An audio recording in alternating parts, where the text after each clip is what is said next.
Bismillahirrahmanirrahim. Sini saja. Bismillah. Ustadz, apakah Allah masih menerima taubat kita jika kita sudah pernah berzina? Oh, kalau berzina jangan ikut-ikut saya. Kita zina sama pelacur. Gini, kalau Anda masih punya kesempatan bernyawa dan belum sampai nyawa itu ke kerongkongan, maka taubat itu sangat terbuka bagi Anda. Kecuali kalau nyawa sudah sampai ke kerongkongan, segera kembali. Bahkan ada ayat yang khusus diturunkan untuk pertanyaan Anda ini. Ayatnya ayat ke-53, surahnya surah ke-39. Ayat itu diturunkan untuk menjawab seseorang yang terlibat dengan pertanyaan Anda seperti ini dan dia mau tobat. Maka Allah turunkan ayat kuliah, ibadiyalladzina asrafu ala anfusihim la taqnatu min rahmatillah. Katakan Muhammad pada hamba-hambaku yang telah berbuat israf.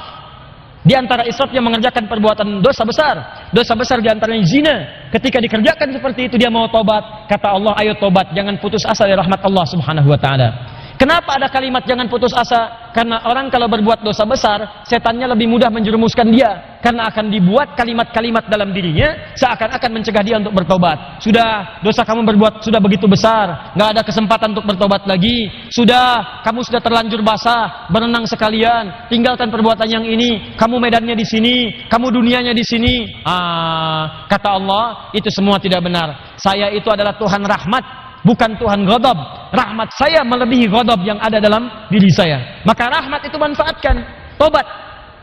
Ayo tobat. Saya katakan, jangankan Anda, pelacurnya pun, maaf ya, duhai perempuan-perempuan dimanapun Anda berada, yang terjebak dalam pengaruh setan untuk menjajakkan dirinya, sehingga disebut dengan pelacur. Maaf, saya tidak ingin memperindah bahasa ini. Saya tegaskan pada Anda ya, kalau maksiat itu, istilahnya jangan dibikin sopan. Kalau dibikin sopan, nanti bangga tampilannya. Maaf, koruptor maling. Ketika dibuat koruptor, dipakein jaket kuning, cuma pakai jaket, masya Allah, enak banget senyum-senyum bawa tas. Kontingen koruptor Indonesia bawa tas, senyum, foto-foto, bilang maling. Samakan dengan ayam. Kenapa orang pencuri ayam disebut maling? Pencuri uang ratusan miliar triliun disebut dengan koruptor. Walaupun mungkin maknanya berbeda, tapi kalimatnya diperindah. Maaf, perempuan menjajakan diri di malam hari, jangan disebut kupu-kupu, nggak ada hubungan. Kupu-kupu aja nggak begitu. Ya, sebut aja dengan bahasa yang menjijikkan itu sehingga orang menjauhinya. Pelacur, selesai. Laki-lakinya apa? Jangan dipersempit. Buaya aja nggak begitu.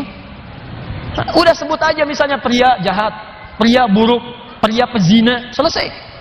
Tuh pria pezina tuh. Bukan itu hidung belang, hidungnya sama. Nggak belang dia. Katakan pezina. Begitu disebut pezina, dia akan menjauhi perbuatan itu. Ayo, tempat-tempat zina, sebut aja begitu. Ya jangan disebut dengan kalimat-kalimat yang indah. Begitu disebut dengan kalimat yang indah, seakan-akan perbuatan itu menjadi baik. Teruskan. Pernah dengar tentang hadis ini? Seorang pelacur memberikan air, minuman kepada seekor anjing. Ketika diberikan itu tiba-tiba keluar firman-Nya dengan segala keikhlasannya dia masuk ke dalam surga. Pernah dengar hadis itu? Jangan salah baca. Kalau salah baca nanti, jadi pelacur aja bisa masuk surga? Cukup cari anjing aja, anjing kasih minum surga. Kalau seperti itu enak banget. Bukan, cara bacanya adalah ketika dia memberi minuman itu, dia sadar dengan dirinya. Ini anjing aja hewan najis, disebut najis, keadaannya terhina, diberikan minuman, tiba-tiba dia bisa berubah beraktivitas dengan cara yang baik. Saya manusia, bukan hewan. Walaupun saya melakukan perbuatan hina, kenapa saya tidak berubah seperti anjing ini punya energi? Dalam bahasa syariat, wahyu itu disebut dengan tuntunan air. Allah menurunkan air dari langit, membuat tanaman yang kering, tanah yang kering menjadi gembur kembali. Allah menurunkan wahyu-wahyu dari langit, ajaran-ajaran, membuat hati yang kering menjadi subur kembali untuk melakukan perbuatan-perbuatan baik. Sadar dia dengan perbuatan itu, bertobat dirinya. Taubat itu yang menggugurkan dosanya, berubah jadi beramal soleh. Amal solehnya yang menjadikan dia terjamin surga di sisi Allah Subhanahu wa taala. Pelacur, tobat, masuk surga. Pembunuh 100 orang, tobat, masuk surga. Maka saya ajak orang yang pernah berbuat perbuatan semacam ini, ayo tobat. Ada kesempatan. Dan jangan ditampakkan. Maksiat yang tampak hanya mengundang bencana. Ini sekarang ini sudah banyak nih. Saya perhatikan orang bangga berbuat maksiat. Awas hati-hati. Homoseksual, lesbian, LGBT, macam-macam sudah bangga bikin kontes, bikin macam-macam, ngundang musibah tuh. Ngundang musibah. Dan kita doakan, kita ajak mereka dakwahi dengan lembut supaya meninggalkan perbuatan-perbuatannya. Doakan Pak. Dalam malam kesempatan hari doa, istighfar. Karena istighfar itu diantaranya bisa menahan murka Allah Subhanahu wa taala. Wa ma kana Allahu liyu'adzibahum wa anta fihim. Muhammad, sepanjang kamu hidup mereka tidak akan pernah saya azab. Kalimatnya fi'il. Tapi ketika nabinya meninggal, wa ma kana Allahu mu'adzibahum wa hum yastaghfirun. Kenapa yang pertama kata kerja, yang kedua kata benda? Pertama kata kerja karena di zaman Nabi setelah masuk Islam jarang orang berbuat maksiat. Setelah nabinya meninggal berubah jadi kata benda, orangnya banyak bermaksiat. Tapi kenapa azab ditahan oleh Allah? Ada kalimat di ujungnya wahum yastaghfirun, karena ada orang-orang yang masih istighfar kepada Allah Subhanahu wa taala. Kita berdoa malam. Ya bikin programnya. Saya kemarin ke Padang berapa waktu lalu, Wali Kota Padang punya program Padang bebas maksiat. Saya kira ayo Kabupaten Bandung. Ya, Kabupaten Bandung bebas maksiat. Anda berdoa, dakwahi, tampakkan kebaikan. Ayo mulai sekarang yang ngaji dengan saya minta komitmennya. Kalau Anda pegawai berangkat ke kantor, perilaku yang baik. Tunjukkan nilai keislaman. Jujur dalam bekerja. Jangan takut. Anda tidak akan kehilangan rezeki. Anda nggak korupsi pun rezekinya segitu. Anda korupsi rezekinya nggak nambah segitu juga. Jadi kalau Anda bisa dapatkan yang halal, kenapa mencari dengan yang haram? Nggak usah. Yang baik-baik aja. Rezeki Anda sudah terjamin.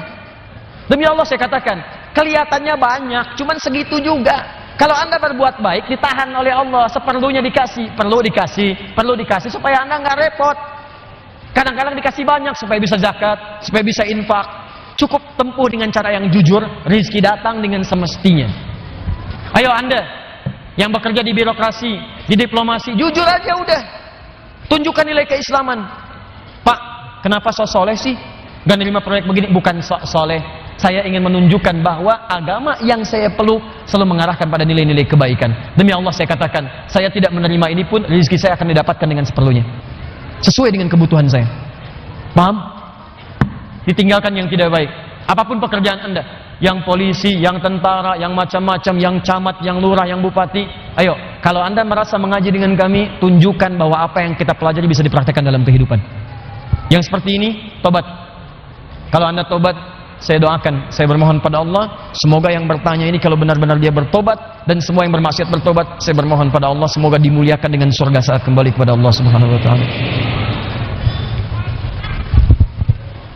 Habis ini waktunya. Satu lagi terakhir ya. Ini yang terakhir. Oh, maaf. Ini cara tobatnya ada di Quran surah keempat ayat 17 sampai 18. Segerakan. Jangan ditunda. Innamat taubatu 'ala Allahi lil ladzina ya'maluna su'an bijahalatin tsumma yatubuna min qarib. Orang tobat itu kalau pengen cepat diterima tobatnya, begitu dia terfikir tobat, segera tobat saat itu. Kalau siang ini Anda sadar salah, diam. Tobat, jangan tunggu malam, karena boleh jadi ketika Anda merencanakan malam, maut datang lebih cepat daripada apa yang Anda fikirkan.